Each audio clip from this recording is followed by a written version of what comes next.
Tracking, alerting, protecting. This is WKYT News at 6. I want him put away the rest of his day. He took my child. A Southern Kentucky mother has a strong message for the man police say killed her daughter. A man in a legal battle over what some call an eyesore now faces some new charges tonight. To combat the city's heroin problem, Nicholasville police are using seized drug money to purchase a K-9 unit. And how a new school volunteer program is helping students at Lexington Elementary. WKYT News at 6 starts now. Good evening and thanks for watching. It was a gruesome discovery. Investigators found a Pulaski County woman dead in a sinkhole just a day after her family reported her missing. And now police have arrested her boyfriend for the murder. The Pulaski County Sheriff's Office says Johnny Hendricks killed Monica Wells. Investigators found her body near their home. Today, WKYT's Phil Pendleton talked to Wells' family and he learned more about Hendricks' criminal past. It's our top story at 6. Johnny Ray Hendricks has been in the Pulaski County Jail at least 12 times in 15 years. Jail is a place Brenda Helton hopes he never leaves again. I want him put away the rest of his day. He took my child. I want him to pay. Helton's daughter, Monica Wells, was found dead in a sinkhole Wednesday. She said her 8-year-old grandson and another child witnessed the assault. And court records say that included Hendricks ramming her head into a wall. Monica was a good person. She is well liked. And she would do anything for anybody. And she loved her kids. And she tried her best to protect them. That's why she made Aiden leave. 2 kids found refuge at another relative's house. Police say Hendricks was seen fleeing into the woods on an ATV. And Wednesday afternoon, Wells' body was found.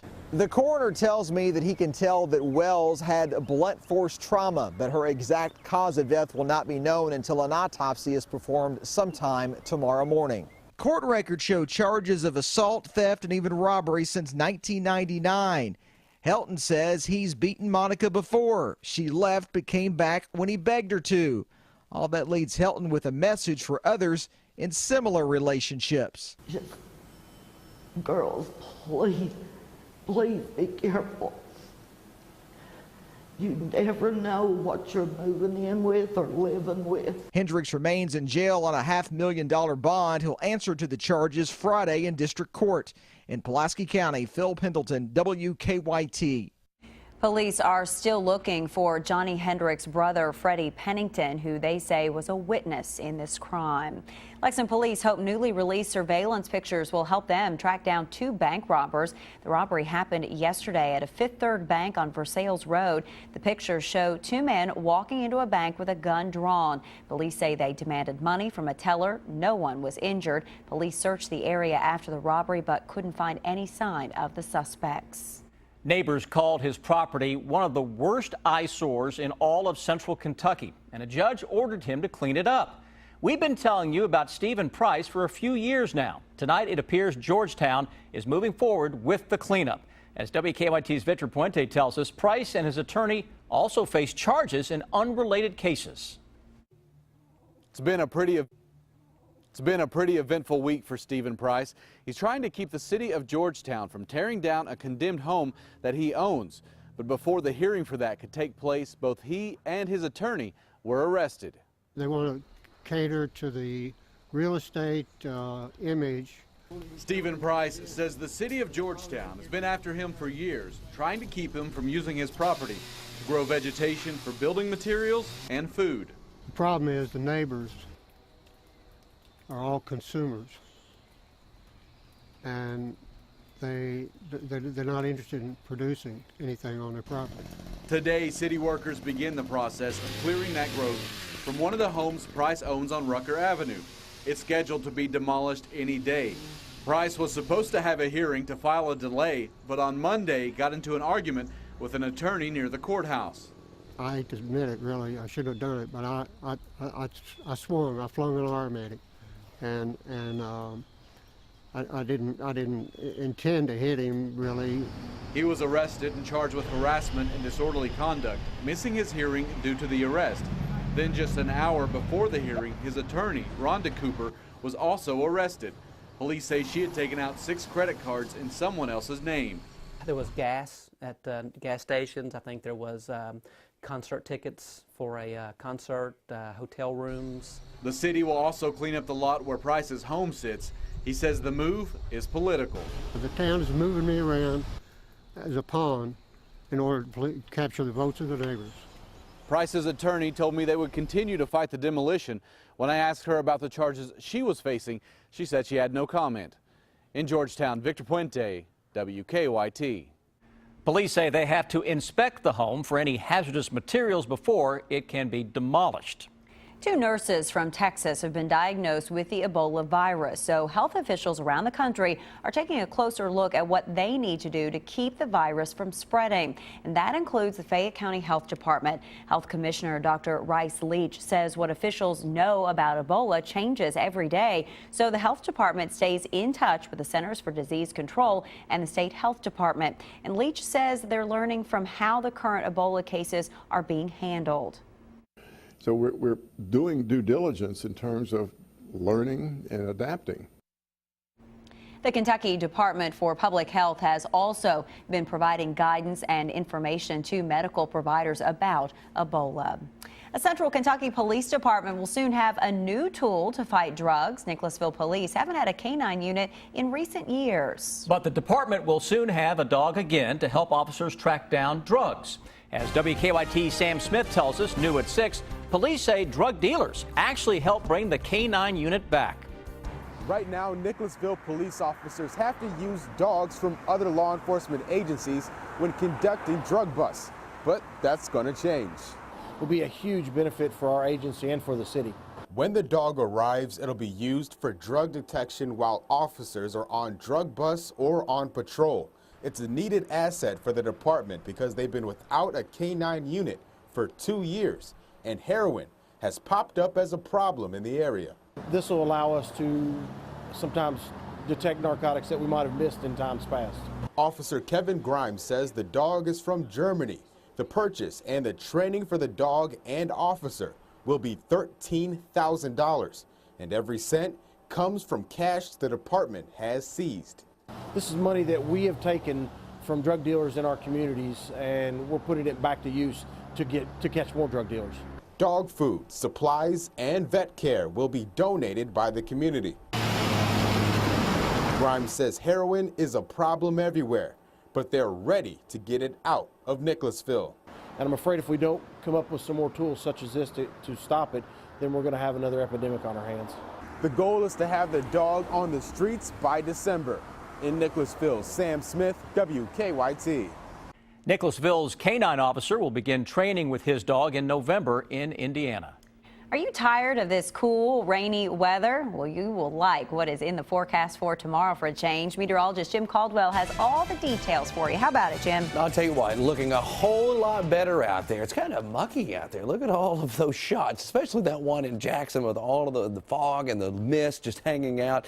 It has been a messy day for those folks, as it was here in Lexington a little bit earlier. Eventually, we'll clear all of this out of here, and we'll try to warm our temperatures up beyond the 50s for daytime highs tomorrow. Defender only tracking a couple of areas of organized precipitation that we find out in eastern Kentucky, and that's it. The rest of us run into those sprinkles or a little bit of mist or drizzle here and there. Some very light stuff, hard to track, even with Defender. It's just so small and the coverage is just so low, close to the ground. You look at the cloud cover out there, plenty of it still showing up from across Kentucky from west to east. That's trying its best to clear, though, from west to east. You're starting to see the clearing line out toward Paducah and even into Bowling Green, as close as Bowling Green now. Showers in tonight. It's a dry and sunny Friday, maybe a little breezy, so that'll make it nice because it's really going to warm up, close to 70 degrees in many cases. And then we shift gears again and we start talking about frost potential. I'll break down all of these chances coming up for you in just a few minutes. One Lexington school is trying something new to bring more men into the lives of their students. The group is called Watchdogs, or Dads of Great Students. As you'll see, we had to get up pretty early to catch up with these watchdogs. The sun isn't up yet, But the students at Mill Creek Elementary of Lexington are wide awake and roaring to go on this National Walk to School Day. Come on, you can do better than that. Two people stand out in this group of parents and students.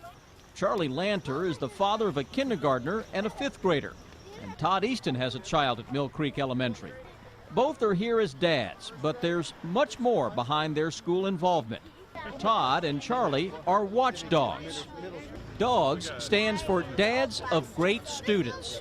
I care about the school and I care about the neighborhood, and I know a lot of these kids. You know, I've lived in this neighborhood most of my life, and I know that a lot of the kids in this neighborhood don't have a positive male role model in their life. Good morning. Charlie went to school at Mill Creek. 2 years ago, he heard about a way he could become more involved at the school beyond being a dad of 2 students.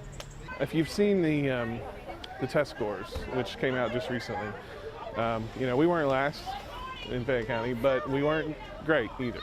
Our school could do better, and we think that one of the ways we can do better is by getting more parents involved, and particularly the dads. Watchdogs is a national organization. The Family Resource Center director here at Mill Creek Elementary went to a national conference a couple of years ago and heard about the concept. She immediately wanted to bring it here to the school in Lexington. What appealed to her was it gave men a role and a purpose here in the school. We really did not have a lot of volunteering by a lot of males and fathers in our community. Lillian Sunday, known for her wild hats, says Mill Creek needed a positive male presence in the school. She says men need to know exactly what's expected of them as volunteers. I've talked to Ms. Brunner. She said you can come to her room now because they're doing presentations. Each morning she runs down the schedule for the watchdogs. They wear identifying sweatshirts and volunteer once or twice a week. On the morning we visited, they helped the principal organize the students for a picture shoot. Guys, everybody here, take 3 steps to the left. You know, a lot of our kids don't see men at home. So I think just them having that male presence and seeing them active, not only as a disciplinarian, but someone that is going to protect them and someone that maybe reads to them or active in the school environment, it's great. I like how they roam the halls and make sure people are safe.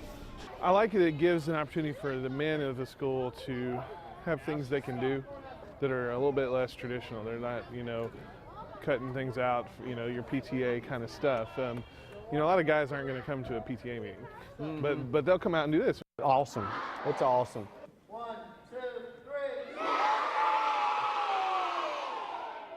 Great bunch of kids at Mill Creek. The Mill Creek Family Resource Center director says that word is spread and some other Lexington schools are interested in having a watchdog program at their school. Sure, you've noticed drivers around Lexington are finding some relief at the gas pump this week. Yeah, some gas stations around town are selling a gallon of regular unleaded as low as $2.87 today. The average price in Lexington is still about $3.02 a gallon.